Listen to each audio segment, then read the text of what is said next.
بسم اللہ الرحمن الرحیم. آل اسٹوڈنٹس السلام علیکم.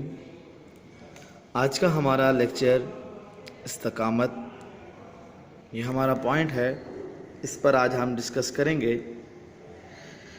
استقامت کے لفظی معنی سیدھا رہنا یا سیدھے چلنے کے ہیں. قرآن و سنت کے لحاظ سے اس کا مفہوم یہ ہے: جس بات کو حق مان لیا ہے اس پر قائم رہیں، مشکلات آئیں، مخالفتوں کا سامنا ہو، تکلیفیں دی جائیں، سب کچھ صبر سے برداشت کریں، لیکن حق سے منہ نہ موڑیں اور ثابت قدمی سے دین پر قائم رہیں. استقامت سے مراد سیدھا رہنا یا سیدھے چلنے کے ہیں. قرآن و سنت کے لحاظ سے ابھی جو آپ نے سنا وہ یہ ہے کہ جو بات حق ہے اس کو مان لیں، اس پر قائم رہیں.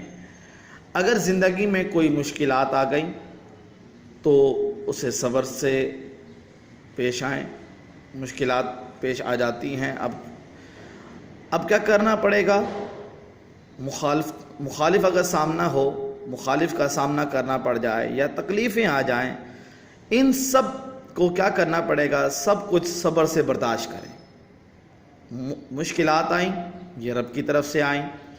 اب اللہ فرماتا ہے کہ ان اللہ مع الصابرین. اگر مشکلات پیش آ جائیں یا مخالفتوں کا سامنا ہو، تکلیفیں دی جائیں، تو کیا کرنا پڑے گا؟ ان اللہ مع الصابرین. اللہ فرماتا ہے بے شک اللہ صبر کرنے والوں کے ساتھ ہے. اب بیٹا یہاں پر ہمیں یہ کرنا پڑے گا، اگر ہمارے زندگی میں کبھی مشکل آ جائے یا مخالف کا سامنا کرنا پڑ جائے یا تکلیفیں کوئی دے ہمیں، تو ہمیں کیا کرنا چاہیے؟ سب کچھ صبر سے برداشت کریں. یہ نہ ہو مشکلات پیش آ جائیں تو ہم رب کی بارگاہ میں ہم یہ شکوہ یا گلہ کرنا شروع کر دیں، مولا اب ہمارے اوپر مشکلات تو ڈالے گا. یا تکلیفیں آ جائیں. انسان زندگی میں ظاہر اتار چڑھاؤ تو ہوتا رہتا ہے. اگر انسان بیمار ہو جائے تو یہ بھی نہ کہے کہ مولا اب دیکھ تو نے مجھے بیمار کر دیا، میں تجھے بیماری کے لیے نظر آیا. علماء فرماتے ہیں ایسے کلمات کفریہ کلمات ہیں، بلکہ یہ نہ کہا جائے، بلکہ کیا کیا جائے؟ مشکلات آ جائیں یا مخالفتوں کا سامنا ہو یا تکلیفیں دی جائیں، سب کچھ کیا کریں؟ صبر سے ہم برداشت کریں، اور جو حق بات ہے اس سے منہ نہ موڑیں، اس سے نہ پھر جائیں، اور ثابت قدمی سے دین پر قائم رہیں. استقامت کا حکم اس لیے دیا گیا ہے کہ ایک طرف ہماری آزمائش ہو جائے کہ ہم اپنے ایمان کے دعوے میں کتنے سچے ہیں. ہم جو دعویٰ کرتے ہیں نا کہ ہم ایمان والے ہیں، تو اب ہم نے دیکھنا ہے کہ ہم اپنے ایمان کے جو دعوے دار ہیں ہم کتنے سچے ہیں. اگر آزمائش ہمارے اوپر آ گئی ہے، کیا ہم آزمائش پر ہم صبر بھی کر سکتے ہیں یا نہیں؟ ہمیں کیا کرنا چاہیے؟ جب آزمائش ہو، کوئی آزمائش آ جائے تو ہمیں کیا کرنا چاہیے؟ استقامت کے ساتھ سیدھا رہنا. استقامت کا جو مطلب ہے سیدھا رہنا یا سیدھے چلتے رہنا. اس لیے ہمیں چاہیے کہ ہم سب کچھ برداشت کریں، صبر کریں، اور دوسرے اس کے ذریعے استقامت دکھانے والوں کے درجات بلند ہوں. دوسرے اس کے ذریعے استقامت دکھانے والوں کے درجات بلند ہوں. تیسرے اسی کے ذریعے سے دین پھیل سکتا ہے. بیٹا ابھی ہم نے آپ نے سنا بھی صحیح، استقامت یہ جو دوسرا پیراگراف ہے اس کو ذرا تھوڑا سمجھے گا. یعنی زندگی میں اگر ہمیں کوئی مشکل آ جائے یا مخالفتوں کا سامنا کرنا پڑ جائے، نمبر 3، یا تکلیفیں دی جائیں، تو ہمیں کیا کرنا ہے؟ ہمیں برداشت کرنا ہے، ہمیں صبر کرنا ہے. ٹھیک ہے؟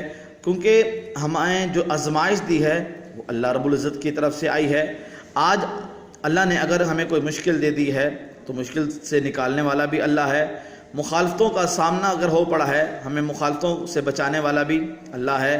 اگر ہمیں زندگی میں کبھی کوئی تکلیف آ گئی، آج ہمیں تکلیف ملی، مثال کے طور پر آج ہمیں کوئی بیماری لاحق ہو گئی، ہم بیمار ہو گئے، ہمیں صحت دینے والا بھی اللہ ہے. یہ کب ہوگا؟ جب ہم برداشت کریں گے، جب ہم صبر کریں گے. اور پھر اس کے بعد دوسرا اس کے ذریعے استقامت دکھانے والوں کے درجات بلند ہوں گے، یعنی کہ جب ہم صبر کریں گے، جس مشکلات یا آزمائش پر ہم صبر کریں گے، برداشت کریں گے، تو ہم اگر استقامت ہم نے دکھائی، ہم نے صبر کیا، ہم نے برداشت کیا، تو کیا ہوگا؟ اللہ رب العزت ہمارے درجات بلند کرتا جائے گا۔ تیسرا یہ ہے کہ اسی کے ذریعے سے دین پھیل سکتا ہے۔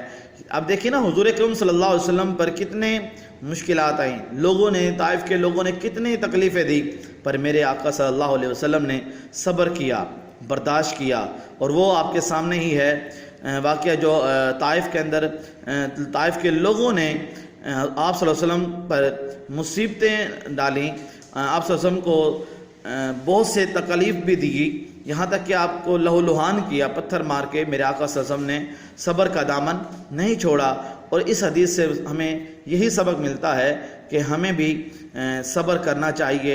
اگر ہم صبر کریں گے تو ان اللہ مع الصابرین پر ہم پورے کے پورے ثابت ہو جائیں گے، ہم پورے کے پورے سامنے آ جائیں گے، کیونکہ ہم نے قرآن پاک پر عمل کیا، جس طرح اللہ نے فرمایا بے شک اللہ صبر کرنے والوں کے ساتھ ہے۔ اس لیے ہم صبر کریں، مشکلات آ جائیں، مخالفوں کا سامنا ہو یا تکلیفیں ہوں سامنے آ جائیں، تو کیا کریں؟ ہم سب کو صبر کرنا چاہیے۔ امید کرتا ہوں یہ لیکچر آپ کو سمجھ آ گیا ہوگا۔ اگر دوبارہ اس کو سننا ہو تو آپ کے اسکول نعیم اسلامک اسکول کے نام سے یوٹیوب پر چینل موجود ہے، وہاں سے آپ دوبارہ بھی اس کو سن سکتے ہیں۔ اللہ رب العزت ہم سب کا حامی و ناصر ہو۔ السلام علیکم ورحمۃ اللہ وبرکاتہ۔